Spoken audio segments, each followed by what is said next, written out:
मन में गुस्सा, मस्तिष्क में क्रोध, हर बच्चे के एक ही पीड़ा। ये हो क्या रहा है? एनटीए किसी एक एग्जाम को ढंग से क्यों नहीं करा पा रहा? ये नेट वालों के साथ अन्याय हर बार क्यों? 2025, 2026, हर बार। जून 2024 जब एग्जाम कैंसिल हुआ ऑफलाइन, फिर उसके बाद दिसंबर 25 में फिर वापस से, अब फिर जून 2026, एक ही समस्या, एक ही पीड़ा हर बार छात्रों को ही क्यों झेलनी पड़ती है? ये गुस्सा हम टीचर्स के भी मन में है और स्टूडेंट्स की तो मन की अगर एनटीए समझ पाए तो शायद उनको बहुत ज्यादा दुख होगा कि ये हो क्या रहा है और क्या क्या कर क्या रहे हैं। मैम, बिल्कुल सर, कितना गलत किया है स्टूडेंट्स के साथ कि पहले आंसर की नहीं दी, आंसर हाँ, की में इतना डिले कर दिया, हाँ, 1 महीने से भी ज़्यादा। हाँ, आई थिंक अभी तक जितनी भी साइकिल्स में पेपर चाहे कैंसिल हुआ है, कुछ भी हुआ, इतना डिले किसी भी साइकिल में बिल्कुल नहीं नहीं, दिया। बिल्कुल।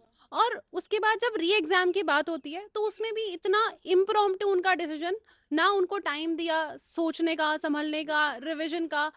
कोई भी आप एकदम से डेट दे देते हो कि इस दिन एग्जामिनेशन होगा। सर ये तो बहुत ही ज़्यादा ऐसा लगता है कि एक हम पढ़ते हैं ना कि वन साइडेड हाँ, डिसीजन। मतलब एनटीए मेरे को ये समझ में नहीं आता कि एनटीए एनटीए खुद एक स्टूडेंट की नजर से क्यों नहीं सोचता चीजों को।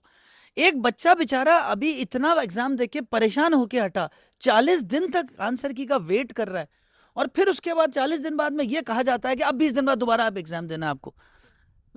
मैम बताइए, अब क्या ये दुख, ये पीड़ा कैसे निकाले? सर देखिए 20 दिन बहुत कम टाइम है। हाँ, जिन बच्चों का पेस टूट गया एक बार पढ़ाई से, बिल्कुल। जो बच्चे पढ़ाई कर रहे थे, इतनी मेहनत से उन्होंने एग्जाम दिया इसी उम्मीद में कि क्या पता ये उनका आखिरी अटेम्प्ट हो, इसमें उनका जेआरएफ हो जाए, लेकिन वो एक पेस टूटने के बाद में दोबारा से उस पे वापस आना मैम बहुत मुश्किल चीज़ है। और सिर्फ 20 दिन में हमारे पास 10 यूनिट पेपर 1 की हैं सर, 10 यूनिट पेपर 2 की हैं। सबसे बड़ी बात होती है एक ही एग्जाम को 20 दिन के या 1 महीने के दरमियान में दोबारा बार बार देना, और it's very overwhelming, it's very frustrating.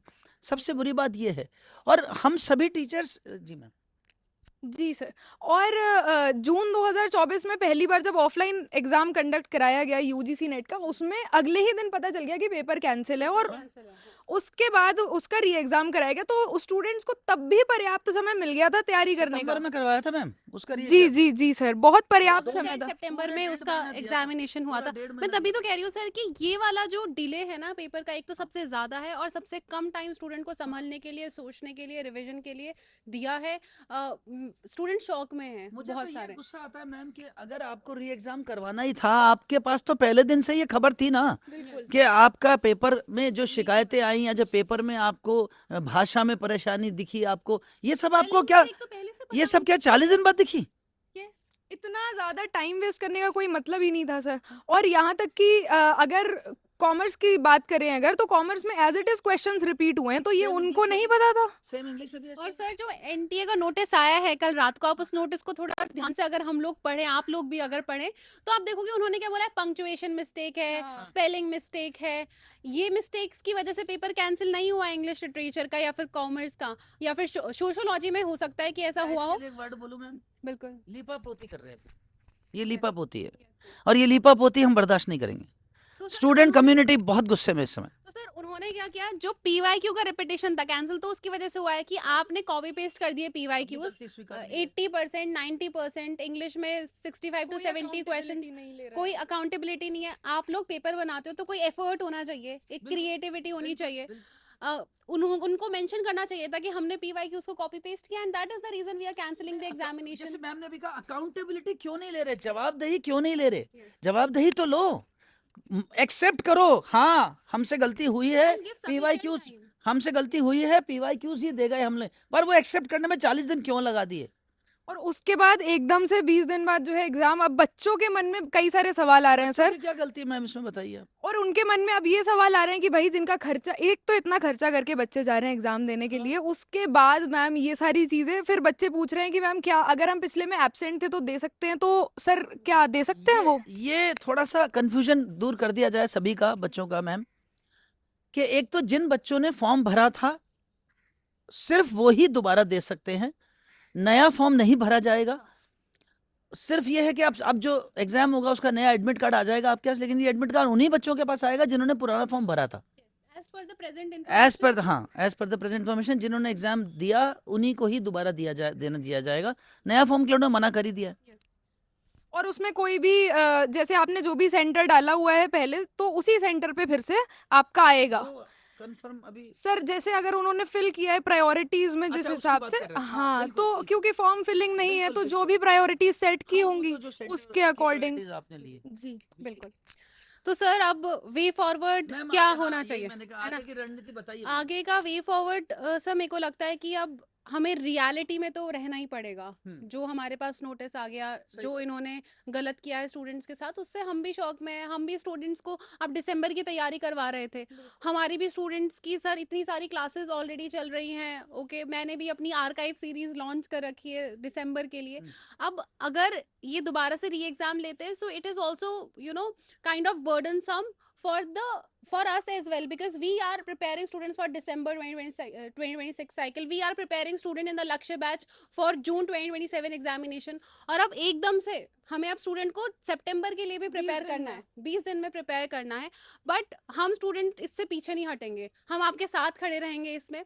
और हम सभी, आप सभी के लिए कल से ही एकेडमिक सेशंस अपने मैराथन्स की फॉर्म में, PYQs की डिटेल एनालिसिस के फॉर्म में। मेरा सेशन कल शाम को 6 बजे आ जाएगा, जिसमें मैं आपको पूरा PYQ का डिटेल एनालिसिस करवाने वाली हूँ। और ये प्रेशियस टाइम है, भले ही हमारे पास 20 डेज हैं, ये काफ़ी ज़्यादा हमारे लिए ऐसा टाइम है कि एक भी मिनट हमें र्यूमर्स में वेस्ट नहीं करना है, कंट्रोवर्सी में वेस्ट नहीं करना है।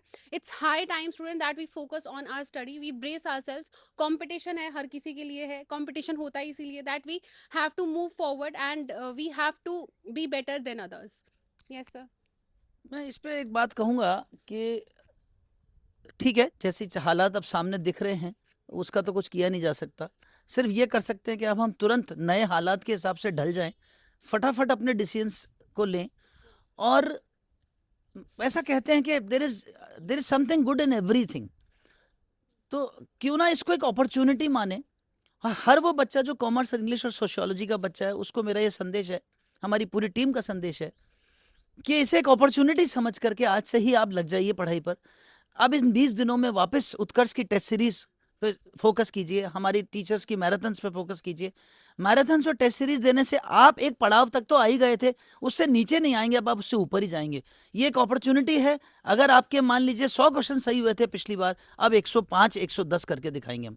और मैं तो कहता हूँ इसे अपॉर्चुनिटी मान करके JRF करेंगे अब हम, ये ठान लीजिए। और हम सारी टीचर्स, पूरी टीम आपके साथ है। बिल्कुल बिल्कुल, ये 20 दिन जो है इनमें बिल्कुल 1% आपको टाइम वेस्ट नहीं करना है, और हम आपके साथ हैं। बिल्कुल मैराथन सेशंस लगातार चलते रहेंगे और एंड तक, जब तक सारा सिलेबस हम पेपर 1 पेपर 2 सारा करवाएंगे आपको यूट्यूब मैराथन सेशंस में, तो आप वहां पर जुड़ सकते हैं और अपना रिवीजन प्रॉपर कर सकते हैं। जिनका पेस टूट गया है, जो पढ़ नहीं पाए हैं इतने दिनों से इसी उम्मीद में कि क्या पता हमारा इस बार JRF हो जाए, और उनका पेस टूटा हुआ था, लेकिन वो अब पढ़ाई दोबारा स्टार्ट कर दें, इवन आज से शुरू कर दें पढ़ना, और इस अटेम्प्ट में आप अपना JRF क्लियर कीजिए। हम सब आपके साथ हैं। Thank you so much. बिल्कुल स्टूडेंट्स, आप अपने वीक एरियाज को इस टाइम पर स्ट्रॉन्ग कर लीजिए। जो भी आपकी क्वेरीज हैं, डाउट्स हैं, उत्कर्ष में आप हम सभी फैकल्टीज़ के साथ जुड़े रहिए। आपकी कोई भी क्वेरी है, आप कमेंट सेक्शन में हमें रीच आउट कर सकते हैं, आप टेलीग्राम चैनल्स पर हमें रीच आउट कर सकते हैं। शिवांशी मैम को, मुझे कर सकते हैं फॉर इंग्लिश लिटरेचर पेपर 1 के लिए शिवांशी मैम, अनिल सर हैं। यस, और हम सब आपके साथ हैं। और अब किस तरीके का NTA पैटर्न बनाने वाला है, उसी पैटर्न पर हम सारे अपने सेशंस लेंगे, मैराथन्स लेंगे। और सर हमने तो स्टूडेंट्स के लिए, जब हमारा एग्जामिनेशन हुआ, चाहे कोई भी न्यूज़ आ रही थी, हम अपने यूट्यूब चैनल पर एकेडमिक सेशंस के साथ उनको पढ़ा ही रहे थे। हम यही बोल रहे थे कि पढ़ाई स्टूडेंट एक भी दिन मत छोड़ो, अदरवाइज बाद में आपको इसका नुकसान झेलना पड़ सकता है। हमने कभी नहीं कहा कि पेपर जो है अब नहीं होगा, या फिर अब पढ़ाई छोड़ दो, या फिर सिर्फ कंट्रोवर्सी में लग जाओ। हमने सेकेंड डे से ही एकेडमिक सेशन पेपर होने के बाद लेने शुरू कर दिए थे, सारे ही फैकल्टीज ने सब्जेक्ट वाइज। ओके, तो जो स्टूडेंट सबसे जुड़े हुए हैं, बात मान रहे हैं, उनको अब बेनिफिट जरूर मिलेगा। यस, और जो अब बात मान लेंगे उनको भी बेनिफिट मिलेगा। यस, सो सर आप कंक्लूड करके क्या कहना चाहेंगे? बिल्कुल बिल्कुल बिल्कुल, आपने जो बातें की सब एकदम सही कही है, और एकदम 100% सही बात है ये। तो जिन बच्चों ने जो जुड़े रहे हैं, हमारी बात मानते रहे हैं, फायदे में रहे हैं, और आगे भी फायदे में रहेंगे। तो सभी स्टूडेंट्स के लिए शुभकामनाओं के साथ मिलते हैं वापस से चैनल पर, यूट्यूब पर, और वापस क्लासरूम में नई ताकत के साथ, नए जोश के साथ।